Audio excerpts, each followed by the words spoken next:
শিক্ষার্থীদের নতুন দলে যোগ দিচ্ছেন কয়েকশো সাবেক সেনা সদস্য। পরিবারতন্ত্রহীন রাজনীতি ছড়িয়ে দেওয়ার আহ্বান নেতাদের। এখানে কোনো পরিবারতন্ত্র থাকবে না, বাপ নেতা হলে ছেলে নেতা হবে, এই ট্রেডিশন আর থাকবে না। সশস্ত্র বাহিনীর এই অবসরপ্রাপ্ত আগুনের দলা বলে না, আগুনের দলাগুলো নাগরিক কমিটির পাশে দাঁড়াবে। জনসমর্থনহীন কাজ করে না বিএনপি। যশোরের সম্মেলনে বললেন তারেক রহমান, দেশ পুনর্গঠনে দ্রুত সুষ্ঠু নির্বাচনের দাবি। আমাদের এই লক্ষ লক্ষ নেতাকর্মীর ভেতরেও কোনো নেতাকর্মী হয়তো বিভ্রান্ত হয়ে এমন কোনো কিছু কাজ করেছেন যেই কাজের নৈতিক কোনো সমর্থন আমাদের পক্ষে দেওয়া সম্ভব নয়। দুর্নীতি দুঃশাসন করে কেউ ক্ষমতায় টিকে থাকতে পারে না। লক্ষ্মীপুরে জামাতের আমির, জুলাই বিপ্লবের চেতনায় এগিয়ে যাওয়ার আহ্বান। বাংলাদেশের রাজনৈতিক কাঠামো শক্তিশালী করতে $29 মিলিয়ন দিয়েছিল যুক্তরাষ্ট্র, জানালেন ট্রাম্প। 2 কর্মীর অখ্যাত প্রতিষ্ঠানের নামও শোনেনি কেউ।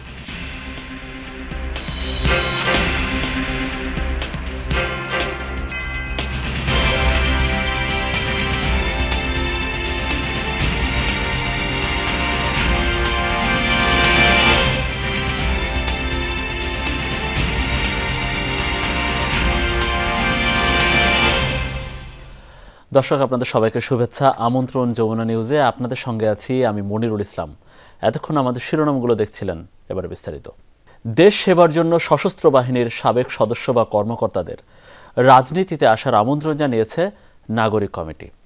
পাশাপাশি ঘোষণার অপেক্ষা থাকা তরুণদের দলে পরিবারতন্ত্রের কোনো জায়গা হবে না বলে সাফ জানানো হয়েছে।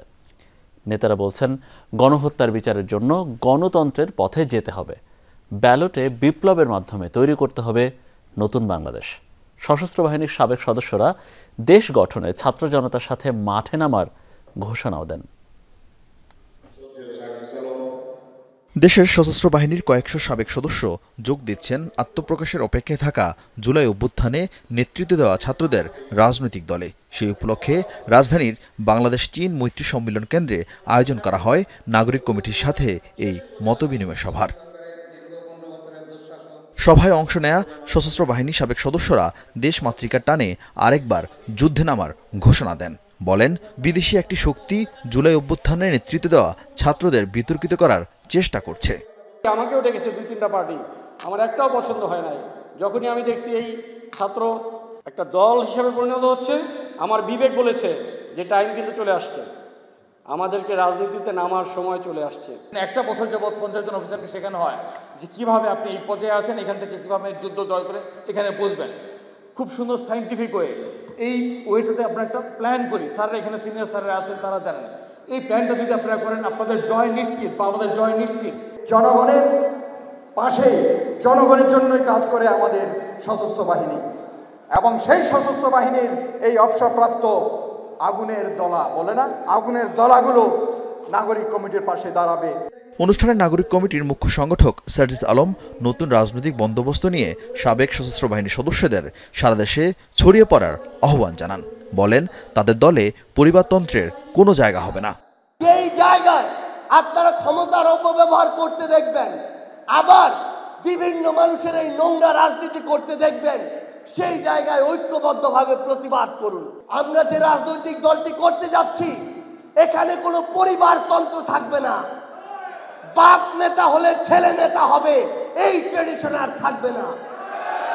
আপনি যদি যোগ্য হন তাহলে আপনাকে আমরা আমাদের চেয়ার ছেড়ে দিতে বাধ্য থাকব। নাগরিক কমিটির আহ্বায়ক নাসিরউদ্দিন পাটোয়ারি বলেন, পুরাতন ধারায় রাজনীতি চলার সুযোগ নেই। ব্যালট বিপ্লবের জন্য নতুন দলে কয়েকটি পদ বিন্যাস করা হয়েছে। বাংলাদেশের মানুষকে রক্ষা করতে হলে আমরা ডেমোক্রেটিক প্রসেসের দিকে অগ্রগামী হচ্ছি। যদি আমাদেরকে ডেমোক্রেটিক প্রসেসের মধ্যে বাধাগ্রস্ত করা হয়, এটা কোনো রাজনৈতিক দল হোক বা বিদেশি শক্তি হোক, আমরা আমাদের রেভলিউশনারির দিকে আগাতে বাধ্য হব। আমরা আমাদের পার্টি চালানোর জন্য কিছু র্যাঙ্ক সৃষ্টি করেছি, কিন্তু আজকে আমরা যারা এখানে একত্রিত হয়েছি, আমরা সবাই ভাই, আমাদের মধ্যে কোনো ভেদাভেদ নাই। ঘোষণার অপেক্ষায় থাকা দলে সশস্ত্র বাহিনীর সাবেক সদস্যদের অন্তর্ভুক্ত করার ঘোষণা দেন নাগরিক কমিটির নেতারা। আমাদের এই সশস্ত্র বাহিনীর সদস্য যারা নিষ্ঠার সাথে চাকরি করে আসছে তাদেরকে যেন সেই দলগুলোতে যদি অ্যাড করা হয়, আমার মনে হয় তারা সরকার এবং জনগণের ওয়াচ টাওয়ার হিসেবে কাজ করতে পারে। আরিফিন শাকিল, যমুনা নিউজ, ঢাকা। নতুন রাজনৈতিক দল গঠনে পলিসি নির্ধারণের পর কর্মপরিকল্পনা করা হবে।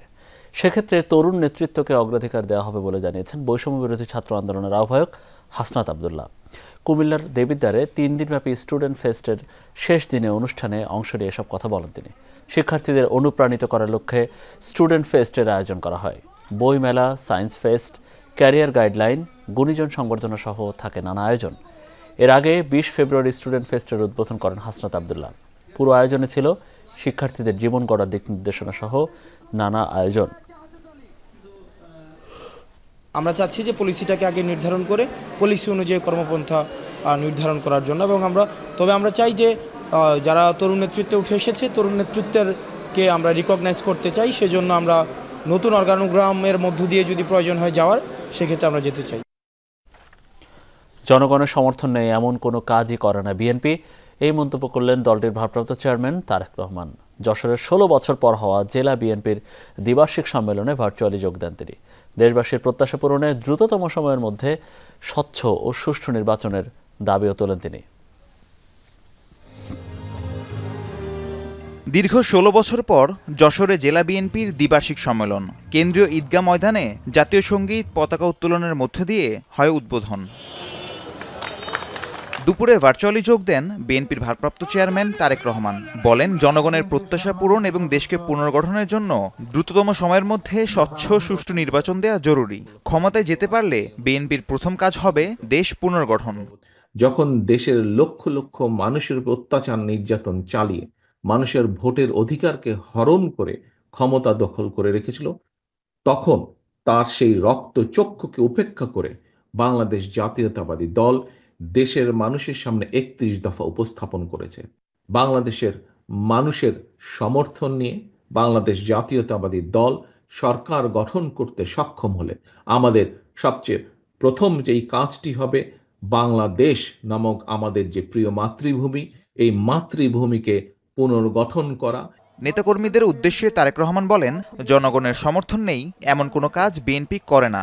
জানান, দিকভ্রান্ত নেতাকর্মীদের বিরুদ্ধে নেওয়া হয়েছে দলীয়ভাবে ব্যবস্থা। কারো অপপ্রচারে বিভ্রান্ত না হওয়ার আহ্বান জানান কর্মীদের।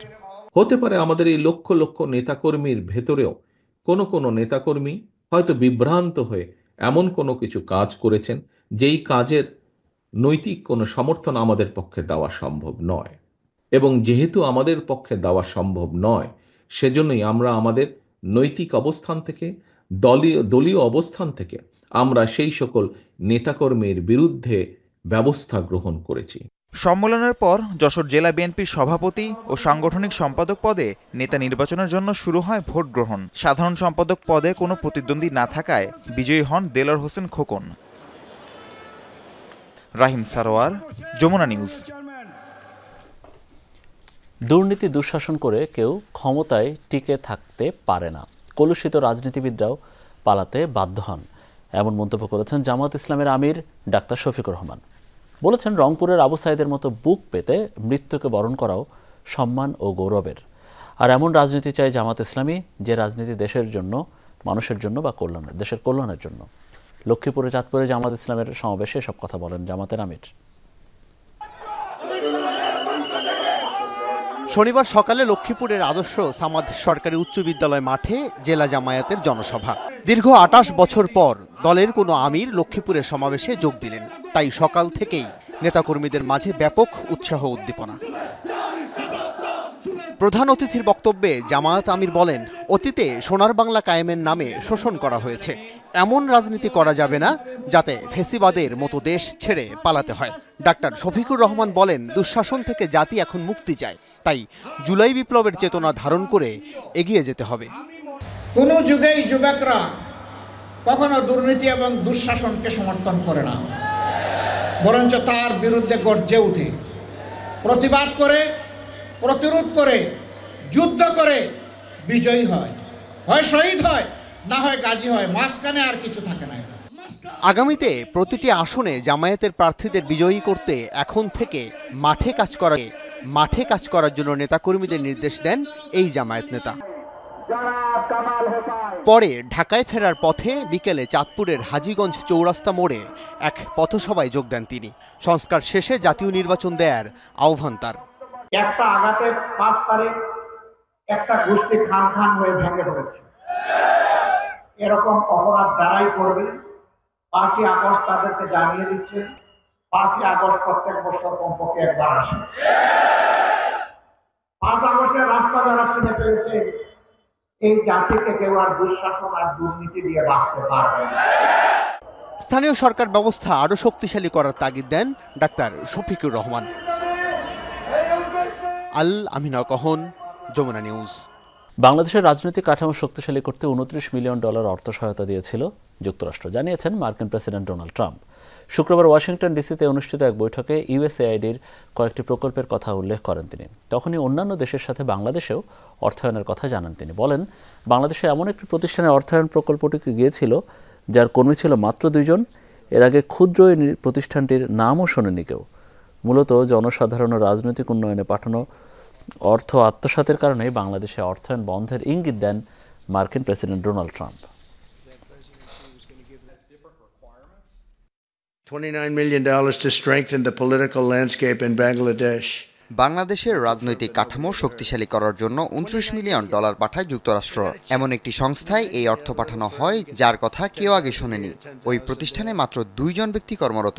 আমার মনে হয় কয়েকদিন পর বিশ্বের ধনী ব্যক্তিদের তালিকায় নাম প্রকাশিত হবে এই 2 জনের।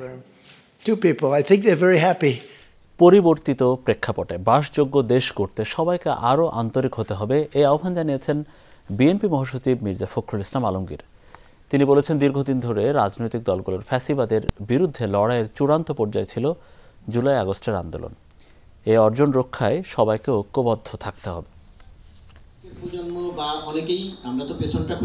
সকালে জাতীয় প্রেস ক্লাবে প্রয়াত সাংবাদিক মাহফুজুল্লাহর মরণোত্তর 21শে পদক প্রাপ্তি উপলক্ষে আলোচনা সভা। সে তার চিন্তা চেতনা যা কিছু উপলব্ধি করেছে সেটা লিখে গেছে। সবাই দেশের রাজনৈতিক ও নানা প্রেক্ষাপটে সাংবাদিক মাহফুজুল্লাহর বর্ণাঢ্য অবদান তুলে ধরেন বক্তারা। উঠে আসে নির্ভীক এই দেশপ্রেমিকের নানা গল্প। মাহফুজুল্লাহ ভাইদের মতো হিরো খুব কম, প্রচুর তারা স্কলাস্টিসিজমে তারা স্পেন্ড করেছেন এবং ওনাদের লেখা সারা জীবন আমাদেরকে পথ নির্দেশনা করে। গণতন্ত্রের জন্য লড়াইয়ের জন্য যদি কাউকে যদি পদক দিতে হয় মাহফুজুল্লাহ দিতে হয়, কারণ কেউ যেত না টেলিভিশনে। তখন মাহফুজুল্লাহ একা ইনিংস খেলেছে। জুলাই আগস্টের আগে যে ফাউন্ডেশন এই আন্দোলনকে যে কনভেনেট করে এখানে আনার পেছনে যে জনমত সৃষ্টি করে বাংলাদেশের মানুষের মধ্যে যে স্বৈরাচার বিরোধী ক্ষোভ, বিরোধিতা এবং স্বৈরাচার পতনের জন্য যে জিনিসগুলো পুঞ্জীভূত হয়েছে বিগত বছরগুলোতে, সেখানে মাহফুজুল্লাহ ভাইয়ের বিরাট অবদান। অনুষ্ঠানে বিএনপির মহাসচিব বলেন, বিগত বছরগুলোতে রাজনৈতিক স্বার্থে ইতিহাস বিকৃতি করা হয়েছে। আজকে একটা আশার আলো সবাই আমরা দেখতে পাচ্ছি যে আবার নতুন করে বাংলাদেশকে আমরা গড়ে তুলব। সবাই কথাটা বলছি, এটাতে সবারই মনে হয় আরো অনেক বেশি আন্তরিক হওয়া প্রয়োজন এবং সত্যিকার অর্থেই আমরা যেন সবাই ভবিষ্যৎ প্রজন্মের জন্য বাসযোগ্য দেশ তৈরি করার জন্য আমরা সবাই যেন কাজ করতে পারি। সাংবাদিক হিসাবে মাহফুজুল্লাহর শুধু লেখনী দিয়ে নয়, সক্রিয় অংশগ্রহণ ছিল সবখানে, জানান বিএনপি মহাসচিব। আমাকে সামনে পথ দেখাতো যে এই কাভাবে বলেন, এইভাবে কাজ করেন, এটা করেন, এই জিনিসগুলো আমি আর পাওয়ার আমার লোক নেই। রাজীব আহমেদ, যমুনা নিউজ, ঢাকা। আইএমএফের অনেক চাপ সত্ত্বেও গেল 6 মাসে বিদ্যুতের দাম বাড়ায়নি সরকার, এমন মন্তব্য বিদ্যুৎ ও জ্বালানি উপদেষ্টা ফাউজিল কবির খানের। সকালে উত্তরায় বিজিএমইএ ভবনে এক কর্মশালায় কথা জানান তিনি। বলেন, ব্যাপক দুর্নীতি হয়েছে বিদ্যুৎ খাতে, প্রায় 42,000 কোটি টাকা ভর্তুকি রয়েছে, জানান সে তথ্য। এ সময় বিদ্যুতের অপচয় কমাতে এসির তাপমাত্রা 25 ডিগ্রি সেলসিয়াসের নিচে রাখার পরামর্শ দেন উপদেষ্টা। দরজায় কড়া নাড়ছে রমজান, তারপরই গ্রীষ্মের প্রকট উত্তাপ ছড়াবে, বিদ্যুতের চাহিদা বাড়বে বহুগুণ। এ পরিস্থিতিতে সরকারের প্রস্তুতি কেমন? সকালে উত্তরার বিজিএমইএ ভবনে এক কর্মশালায় বিদ্যুৎ খাতের নানা দিক নিয়ে কথা বলেন উপদেষ্টা। কর্মশালার মূল লক্ষ্য ছিল শিল্প কারখানার ছাদে সৌর বিদ্যুৎ ব্যবহারে উৎসাহিত করা। যৌথভাবে এই আয়োজন করে ইডকল ও বিজিএমইএ। কর্মশালায় ইডকলের কড়া সমালোচনা করেন উপদেষ্টা, বলেন পথ হারিয়ে ফেলেছে প্রতিষ্ঠানটি। ইডকল একটা আনঅ্যাম্বিশিয়াস অর্গানাইজেশনে পরিণত হয়েছে। আজকে যে লক্ষ্যমাত্রা 300 মেগাওয়াট, আজকাল পৃথিবীতে কোথাও 100 মেগাওয়াটের লক্ষ্যমাত্রা নির্ধারিত হয় না। আজকাল সব জায়গাতে এটা লক্ষ্যমাত্রা নির্ধারিত হয় হাজার হাজার মেগাওয়াটে। এই ধরনের প্রতিষ্ঠান নিয়ে তো চলবে না, এই ধরনের প্রতিষ্ঠান তো কার্যকর না। আওয়ামী লীগ সরকারের আমলের ব্যাপক দুর্নীতির প্রভাব পড়েছে দেশের বিদ্যুৎ খাতে, অথচ এই ভর্তুকি এড়ানো গেলে বিপুল পরিমাণ অর্থ অন্য খাতে ব্যয় করা যেত। ব্যাপক দুর্নীতি হয়েছে বিদ্যুৎ খাতে এবং আমরা ট্যারিফগুলো রিনেগোশিয়েট করতেছি। এরপরও এই যে 6 মাস হয়ে গেল আমরা বিদ্যুতের দাম বাড়াই নাই। আমরা IMF এর প্রচণ্ড চাপ সত্ত্বেও তবু সবাই বলেন যে আগেই ভালো ছিল, 2 মাস পর পর বিদ্যুতের দাম বাড়ানো সেটাই ভালো ছিল। তবে এবার গরমে লোডশেডিং অসহনীয় পর্যায়ে পৌঁছাতে পারে বলে ধারণা ক্যাবের জ্বালানি উপদেষ্টা অধ্যাপক শামসুল আলমের। সকালে এক সংবাদ সম্মেলনে এই শঙ্কার কথা জানান তিনি। আজকের এই যে 3 মাস 6 মাসে সরকারের কাছে বিদ্যুতের দাম বাড়ানো, আমদানি বাজারকে এরকম অস্থিতিশীল, রপ্তানি বাজারকে অস্থিতিশীল করে ফেলা, এই সব ব্যাপারগুলো এবং 30 টাকা থেকে 75 টাকা শুধু শিল্পকে নিয়ে যাওয়া, এই সব বিষয়গুলো আমার সব অশনি সংকেত মনে হচ্ছে। বিইআরসির সমালোচনা করে অন্য বক্তারা বলেন, সরকার পরিবর্তন হলেও এই কমিশনের গুণগত কোনো পরিবর্তন হয়নি। তাজনুর ইসলাম, যমুনা নিউজ, ঢাকা। চাকরি স্থায়ীকরণের দাবিতে রাজধানীর জাতীয় প্রেস ক্লাবের সামনে সড়কে অবস্থানরত আউটসোর্সিং কর্মীদের উপর জল কামান ব্যবহার ও সাউন্ড গ্রেনেড নিক্ষেপ করেছে পুলিশ। শনিবার বিকেল 3টায় প্রেস ক্লাবের সামনে এই ঘটনা ঘটে। 2 ঘন্টার বেশি সময় ধরে সড়ক অবরোধ করে রাখে আউটসোর্সিং কর্মীরা। এতে সচিবালয় আশপাশের এলাকায় তীব্র যানজটের সৃষ্টি হয়। পরে পুলিশের ঊর্ধ্বতন কর্মকর্তারা অবরোধকারীদের বারবার সড়ক থেকে সরে যাওয়ার অনুরোধ করেন। কেউ রাস্তা না ছাড়লে জলকামান ব্যবহার ও সাউন্ড গ্রেনেড নিক্ষেপ করে তাদের ছত্রভঙ্গ করে দেওয়া হয়। পরে ঢাকা রিপোর্টার্স ইউনিটির সামনে সংবাদ সম্মেলন করে চাকরি স্থায়ীকরণের দাবিতে আন্দোলনরত আউটসোর্সিং কর্মীরা, যেখানে আহতদের চিকিৎসা, রমনা ডিসির পদত্যাগ ও আটককৃতদের মুক্তির দাবি জানায় তারা। রবিবার সকাল 10টার মধ্যে দাবি না মানা হলে দেশের সকল দপ্তরে আউটসোর্সিং কর্মচারীদের কর্মবিরতি পালনের ঘোষণা দেওয়া হয়। কেন্দ্র ঘোষিত কর্মসূচির অংশ হিসেবে দেশের বিভিন্ন জেলায় সমাবেশ করছে বিএনপি। শনিবার বিকেলে রূপগঞ্জের শিমুলিয়া জনতা উচ্চ বিদ্যালয়ে মাঠে জনসভার আয়োজন করে ইউনিয়ন বিএনপি। হাবিবুর রহমান বাবুলের সভাপতিত্বে জনসভায় বক্তব্য রাখেন বিএনপির নির্বাহী কমিটির সদস্য মুস্তাফিজুর রহমান ভূঁইয়া দীপু, জেলা বিএনপির সাবেক সাধারণ সম্পাদক গোলাম ফারুক খোকন সহ আরও অনেকে। যত তাড়াতাড়ি সম্ভব এই দেশে ইলেকশন দিয়ে আপনারা সম্মানের সাথে, আপনারা সম্মানী লোক, আপনারা সম্মানের সাথে যান, কারণ সংস্কার গণতন্ত্র সরকারও করতে পারবে। এদিকে পটুয়াখালীর বাউফলে সমাবেশ করেছে উপজেলা ও পৌর বিএনপির একাংশের নেতাকর্মীরা। প্রধান অতিথি ছিলেন বিএনপির জাতীয় নির্বাহী কমিটির সদস্য ইঞ্জিনিয়ার AKM ফারুক আহমেদ তালুকদার। সমাবেশে বিভিন্ন পর্যায়ের নেতাকর্মীরা উপস্থিত ছিলেন।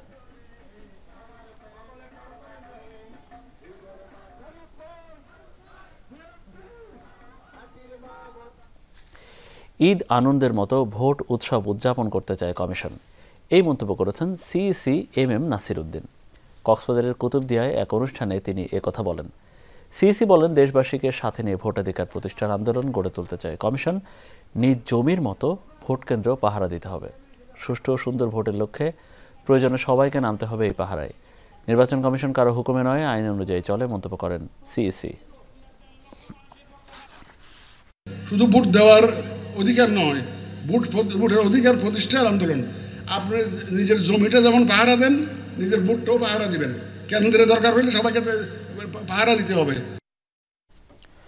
2 জেলায় সংঘর্ষ ধাওয়া পাল্টা ধাওয়ায় অর্ধশতাধিক মানুষ আহত ও 1 জন মারা গেছেন। এর মধ্যে সুনামগঞ্জের শান্তিগঞ্জে তুচ্ছ ঘটনার জেরে পূর্ব ঘোষণা দিয়ে সংঘর্ষে জড়ায় দুপক্ষ।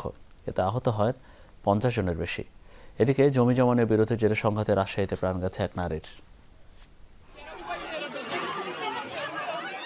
সুনামগঞ্জ শান্তিগঞ্জের ঠাকুরভোগ গ্রামবাসীর শনিবার সকালটাই শুরু হয় সংঘর্ষের মধ্য দিয়ে। হাতের কাছে যে যেটা পেয়েছে তা নিয়েই মারামারিতে জড়ায়। দেশীয় অস্ত্র লাঠিসোঁটা নিয়ে 2 ঘন্টার মতো চলে সংঘর্ষ। স্থানীয়রা জানায় পূর্ব ঘোষণা দিয়ে 6 হালের মাঠে এভাবে বিরোধে জড়ায় দুপক্ষ। এলাকাবাসী জানায় ইউনিয়ন বিএনপি সভাপতি নূর মিয়ার সাথে আধিপত্য নিয়ে বিরোধ চলছিল ইউনিয়ন আওয়ামী লীগের সহসভাপতি সুফি মিয়ার। শুক্রবার ফসলের আবাদের জন্য বৃষ্টির প্রার্থনায় শিরনি বিতরণ করা হয়। সেখানে কথা কাটাকাটি হয় দুপক্ষের সমর্থকদের মধ্যে। তারই জেরে পূর্ব ঘোষণা দিয়ে শনিবার সংঘর্ষে জড়ায় তারা। দেশীয় অস্ত্র নিয়ে চলে ধাওয়া পাল্টা ধাওয়া। আওয়ামী লীগ বুটো যাইতো মানুষকে পেশা করছে, আর আমরা বান্ড কেনা করছিলাম বুটো যাইও না, আমরা দলে নিষেধ করছে। ওটা থেকে তাদের লোক আমরা ঝামেলা গতকালকে সিন্নি হয়েছে, আমরা পঞ্চায়েতে সিন্নি করি, ও সিন্নি তার আগে নিষেধ দিছে, ও নিষেধ থেকে আজকে মাইছে সকালে বাড়িঘর ভাঙছে, মারছে, ধরছে।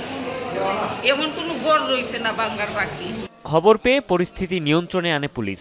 সংঘর্ষে দুপক্ষের অর্ধশতাধিক মানুষ আহত হয়েছে। তাদের সদর ও দিরাই হাসপাতালে ভর্তি করা হয়েছে। বৃষ্টির জন্য একটা মাহফিলের আয়োজন ছিল, ওইখানে সিন্নি বিতরণ কেন্দ্র করে 2টা গ্রামের মধ্যে ওই মারামারিটা হয়েছে। এখন পরিস্থিতি শান্ত আছে। এদিকে রাজশাহীর দুর্গাপুরে জমি জমা নিয়ে বিরোধের জেরে দুপক্ষের সংঘর্ষে ফেরদৌসি আরা নামের এক নারী নিহত হয়েছে। এলাকাবাসী জানায় দীর্ঘদিন ধরে মামুন ও তার ওয়ারিসদের সাথে রিয়াজুলের পরিবারের বিরোধ চলছে। সকালে মামুনের লোকজন রিয়াজুলের জমি দখল করতে গেলে বাধে সংঘর্ষ, আহত হয় অন্তত 10 জন। জমি জমাকে কেন্দ্র করে উভয় পক্ষের মধ্যে মারামারি এক পর্যায়ে আপনার একজন মহিলা মারা গেছে, বৃদ্ধ। 2 পক্ষেরই আহত হয়েছে অনেকে। স্থানীয়রা আরও জানায় মামুন বিএনপি ও রিয়াজুল আওয়ামী লীগের রাজনীতির সাথে জড়িত। হুমায়ুন রশিদ, যমুনা নিউজ। উত্তরবঙ্গগামী বাসে ডাকাতি ও নারী শ্লীলতাহানির ঘটনায় জড়িত 3 জনকে গ্রেফতার করেছে টাঙ্গাইল জেলা পুলিশ। প্রেস ব্রিফিংয়ে পুলিশ সুপার জানিয়েছেন, সাভারের গেন্ডা এলাকা থেকে গ্রেফতার করা হয় আন্তঃজেলা ডাকাত দলের এই 3 সদস্যকে। বাকি আসামিদের ধরতে অভিযান চালাচ্ছে পুলিশ। এ ঘটনার দায়িত্বে অবহেলার অভিযোগে মির্জাপুর থানার এক এএসআইকে ক্লোজ বা প্রত্যাহার করা হয়েছে।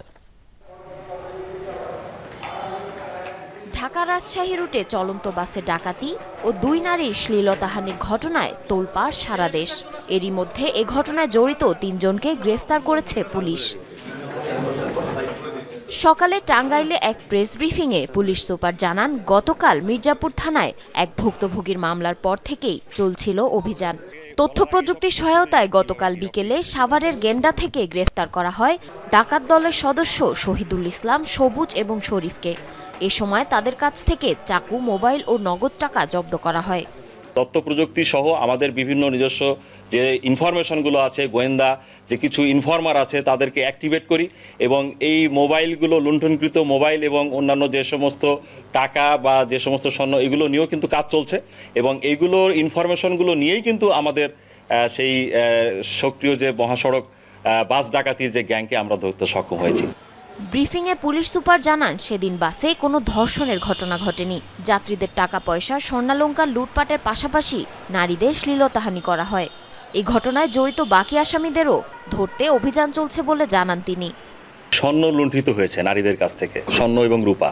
এই লুণ্ঠন করার সময়ে এই দুষ্কৃতকারী এই ডাকাত দলের, আপনারা বুঝেন যে নাকে নাকফুল অথবা কানের দুল, এইগুলো যখন নিচ্ছিল তখন হয়তো তাদের সাথে হয়তো টাচে গিয়েছে এবং একটা পর্যায়ে হয়তো তাদের সাথে গিয়ে এই কাজগুলো করতে হয়েছে, সেটুকু আমরা জানতে পেরেছি প্রাথমিকভাবে। তো প্রাথমিকভাবে কোনো ধর্ষণের ঘটনা ঘটেনি, এরূপটি আমরা জানতে পেরেছি। গত 17 ফেব্রুয়ারি রাজধানীর গাবতলী থেকে রাজশাহীর উদ্দেশ্যে ছেড়ে যাওয়া ইউনিক রোড রয়্যালস পরিবহনের একটি বাস নিয়ন্ত্রণে নেয় ডাকাত দল। লুটপাটের পাশাপাশি 2 নারী যাত্রীর শ্লীলতাহানির অভিযোগ ওঠে ডাকাতদের বিরুদ্ধে। জারিন অর্নি, যমুনা নিউজ। সুদের হার বৃদ্ধি, জ্বালানি সংকট এবং রাজনৈতিক অনিশ্চয়তায় স্থবির বেসরকারি বিনিয়োগ। গেল কয়েক বছর ধরে ঘোরাফেরা করছে 24% ঘরে। সুখবর নেই বিদেশি বিনিয়োগেও। প্রকৃত বিদেশি বিনিয়োগ পৌঁছেছে 6 বছরের মধ্যে সর্বনিম্ন পর্যায়ে। দুপুরে ঢাকা চেম্বারের সেমিনারে এসব তথ্য তুলে ধরেন বক্তারা। কথা বলেন মূল্যস্ফীতি নিয়ন্ত্রণ এবং রাজস্ব আয় বৃদ্ধি নিয়েও। অর্থনীতিতে সবচেয়ে বড় চ্যালেঞ্জ মূল্যস্ফীতি নিয়ন্ত্রণ। এটি সরকারেরও মাথা ব্যথার কারণ। উচ্চ মূল্যস্ফীতিতে সবচেয়ে বেশি কষ্টে আছে নিম্ন আয়ের মানুষ। দীর্ঘ হচ্ছে দরিদ্র মানুষের তালিকা।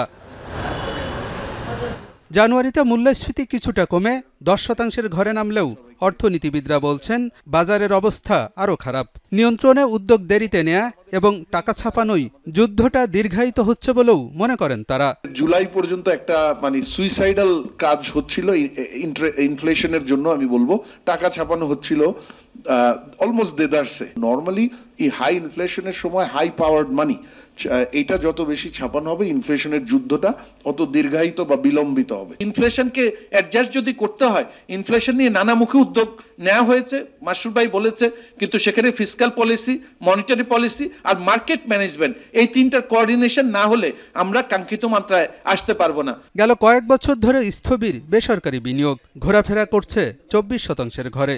আর বিদেশি বিনিয়োগ 6 বছরের মধ্যে সর্বনিম্নে। আগের বছরের তুলনায় কমেছে 245% বেশি। বিনিয়োগে উদ্যোক্তাদের নিরুৎসাহিত হবার কিছু কারণও তুলে ধরেন বক্তারা।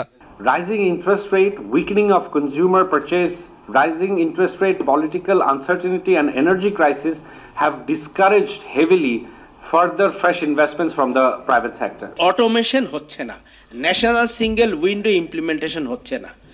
আমি যদি ন্যাশনাল সিঙ্গেল উইন্ডোটাও আমরা বাস্তবায়ন করতে পারি ফুললি, তাহলে আজকে যারা ডিসিসিআইতে বসে ব্যবসার স্বপ্ন দেখছেন বা জটিলতায় ভুগছেন তার কিন্তু অনেক বেশি কমে যায়। রাজস্ব আয় বৃদ্ধি নিয়েও কথা বলেন আলোচকরা।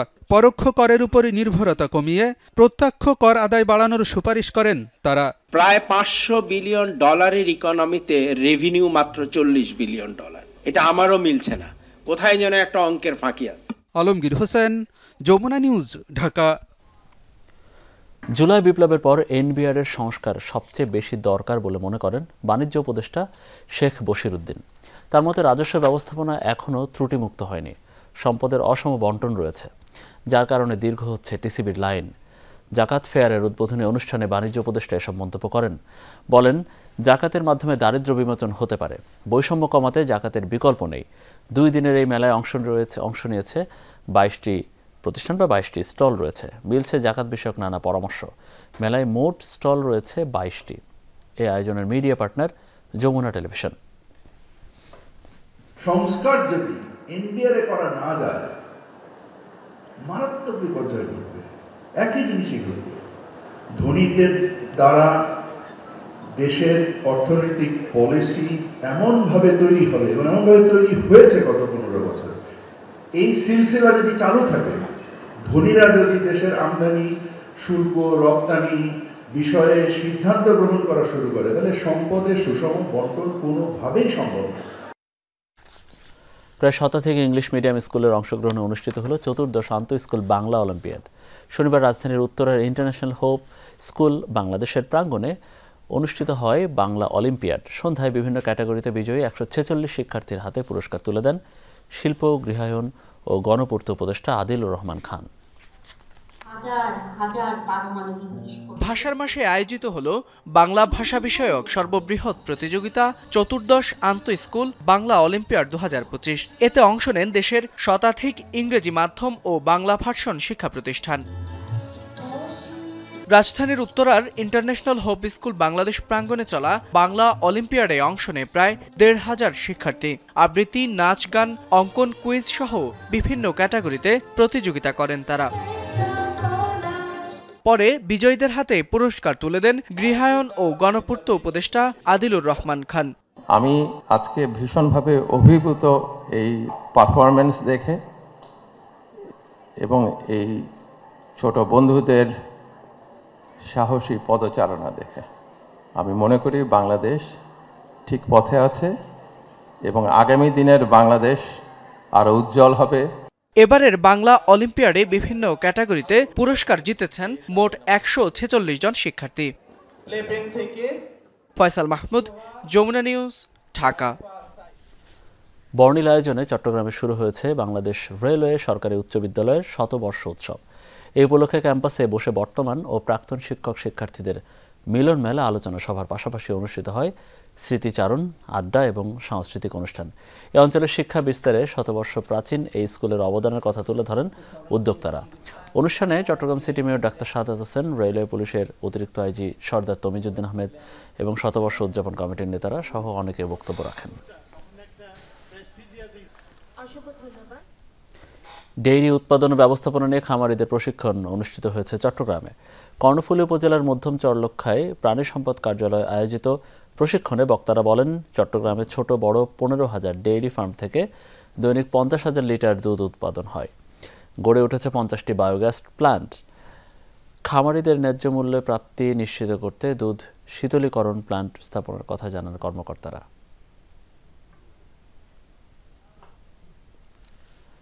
আন্তর্জাতিক মাতৃভাষা দিবস উপলক্ষে চিত্রাঙ্কন প্রতিযোগিতার আয়োজন করেছে জুনিয়র চেম্বার ইন্টারন্যাশনাল জেসিআই।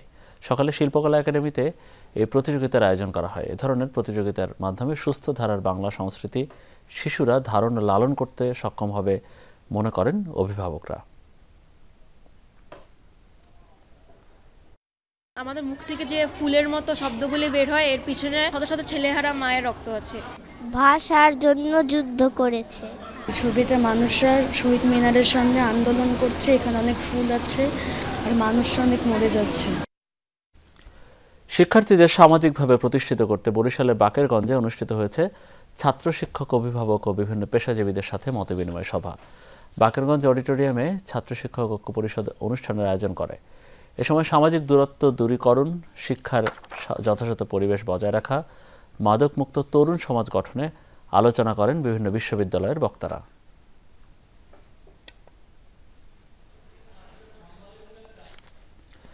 ব্রাহ্মণবাড়িয়ায় মেধা বিকাশ ও উদ্যোক্তা মেলার দ্বিতীয় দিনের বক্তব্য প্রতিযোগিতা অনুষ্ঠিত হয়েছে। সকালে শহরের অন্নদা সরকারি উচ্চ বিদ্যালয় মাঠে PKSF এর সহযোগিতায় অনুষ্ঠানের আয়োজন করে centre for development, innovation and practice. এ সময় জুলাই অভ্যুত্থানে নিহত মীর মাহফুজুর রহমান মুগ্ধর বাবা মীর মোস্তাফিজুর রহমান বাবুল অভ্যুত্থানে হত্যাকারীদের দ্রুত বিচারের দাবি জানান।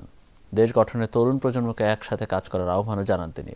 উপস্থিত ছিলেন PKSF এর পরিচালনা পর্ষদের সদস্য অধ্যাপক ডক্টর তৌফিকুল ইসলাম মিথিল এবং সি দ্বীপের নির্বাহী পরিচালক মিফতা নাইম হুদা সহ অন্যান্যরা।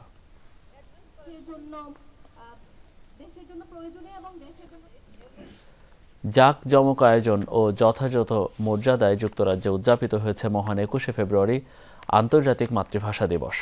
যুক্তরাজ্যের স্মল হিথ বার্মিংহাম কমিটির উদ্যোগে আয়োজন করা হয় এটি।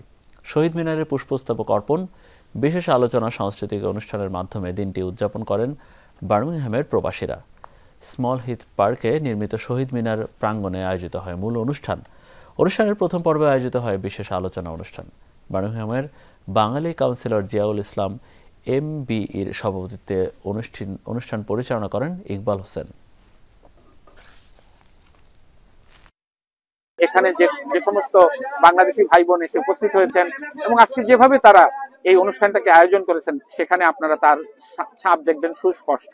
অনুষ্ঠানটা অনেক ভালো হয়েছে, অনেক আসছেন, আমি অত্যন্ত খুশি হয়েছি এবং আশা করি আগামীতে এইভাবে সবাই আগামী বছর করবেন এবং ইয়ার আফটার উনারা কন্টিনিউ করতে থাকবেন। বাংলাকে রাষ্ট্রভাষা করার দাবিতে আমার ভাই রফিক, বরকত, জব্বার যারা প্রাণ দিয়েছে, তাদের জন্য আমরা প্রতি বছর 21শে ফেব্রুয়ারি উদযাপন করে থাকি। আমি আশা করি আমাদের ভবিষ্যৎ প্রজন্ম এইভাবে ধারাবাহিকতা বজায় রাখবে। সবাই ভাষা সৈনিকদেরকে সম্মান এবং শ্রদ্ধা জানাতে ফুল দিয়ে সবাই শ্রদ্ধা নিবেদন করেছে।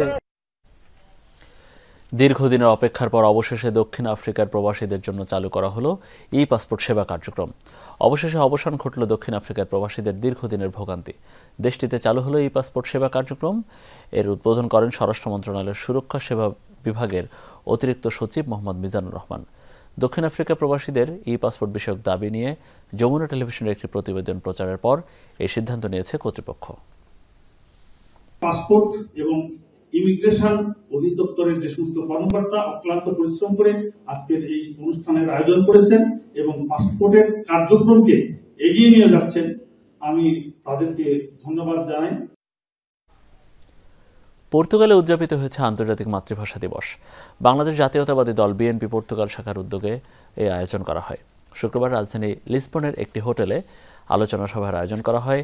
পর্তুগাল বিএনপির আহ্বায়ক আবু ইউসুফ তালুকদারের সভাপতিত্বে অনুষ্ঠানটি যৌথভাবে পরিচালনা করেন সদস্য সচিব সাইফ আহমেদ সুইট ও যুগ্ম সদস্য সচিব মাহফুজুল আলম সোহাগ। অনুষ্ঠানের প্রধান অতিথি হিসেবে বক্তব্য রাখেন জাতীয় বিএনপির জাতীয় নির্বাহী কমিটির আন্তর্জাতিক বিষয়ক সম্পাদক জনাব আনোয়ার হোসেন খোকন।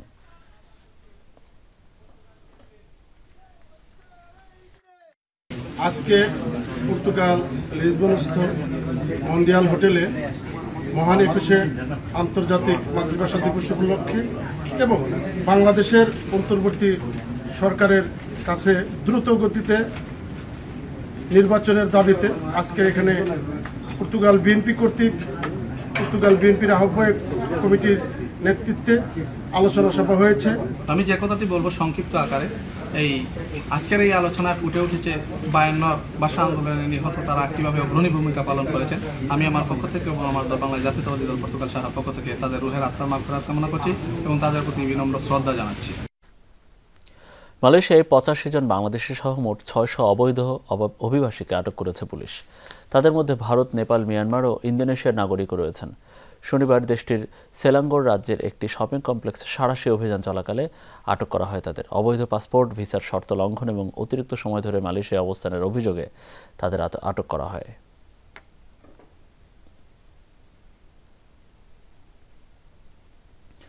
মালয়েশিয়ার জোহর রাজ্যে সড়ক দুর্ঘটনায় নিহত হয়েছেন এক প্রবাসী বাংলাদেশি।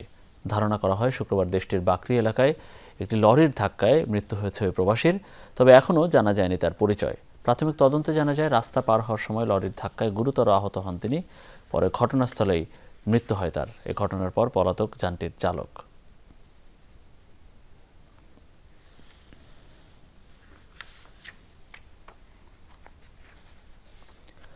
আন্তর্জাতিক মাতৃভাষা দিবস উপলক্ষে টোকিওস্থ বাংলাদেশ দূতাবাসের উদ্যোগে জাতিসংঘ বিশ্ববিদ্যালয়ে মহান শহীদ দিবসের বা আন্তর্জাতিক মাতৃভাষা দিবসের আলোচনা সভা হয়েছে।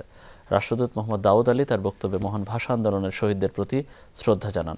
ভাষা আন্দোলনের পটভূমি ও তাৎপর্য তুলে ধরেন তিনি। রাষ্ট্রদূত অমর 21-এর চেতনাকে ধারণ করে মাতৃভাষা ও নিজস্ব সংস্কৃতির বিকাশ সহ সকল জাতিগোষ্ঠীর ভাষা সংস্কৃতি রক্ষায় এগিয়ে আসার আহ্বান জানান।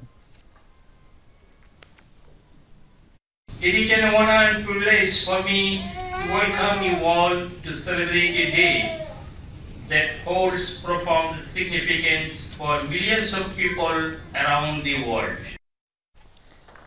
আন্তর্জাতিক মাতৃভাষা দিবসের রজত জয়ন্তী উপলক্ষে 2 দিনব্যাপী অনুষ্ঠান উদযাপন করছে ইউনেস্কো। প্যারিসের ইউনেস্কো সদর দপ্তরে অনুষ্ঠিত হয় বর্ণিল আয়োজন। অনুষ্ঠানের উদ্বোধন পর্বে গেস্ট অফ অনার হিসেবে ভিডিও বার্তায় বক্তব্য দেন অন্তর্বর্তী সরকারের প্রধান উপদেষ্টা ডক্টর মোহাম্মদ ইউনুস। মাতৃভাষা দিবসে ইউনেস্কোর প্রথমবারের মতো আয়োজিত মন্ত্রী পর্যায়ের আলোচনায় অংশ নেন বাংলাদেশের পাশাপাশি বিশ্বের বিভিন্ন দেশের 12 প্রতিনিধি। দ্বিতীয় দিনের সাংস্কৃতিক আয়োজন পরিচালনা করেন বাংলাদেশ দূতাবাসের প্যারিসের head of চ্যান্সেরি Walid bin Kashem.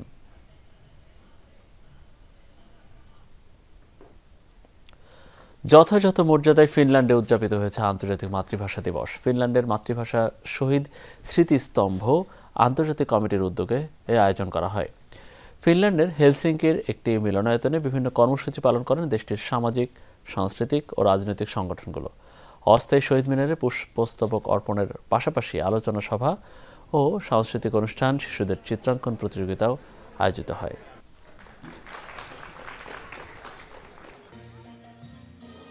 I'm very happy to have been invited here by my Bengali friends to enjoy and celebrate the Mother Language Day. 5ই আগস্টে বাংলাদেশ নতুন স্বাধীনতা অর্জন করেছে। সেই স্বাধীনতা অর্জনের মধ্যে আমরা আজকের এই দিনটি উদযাপন করছি।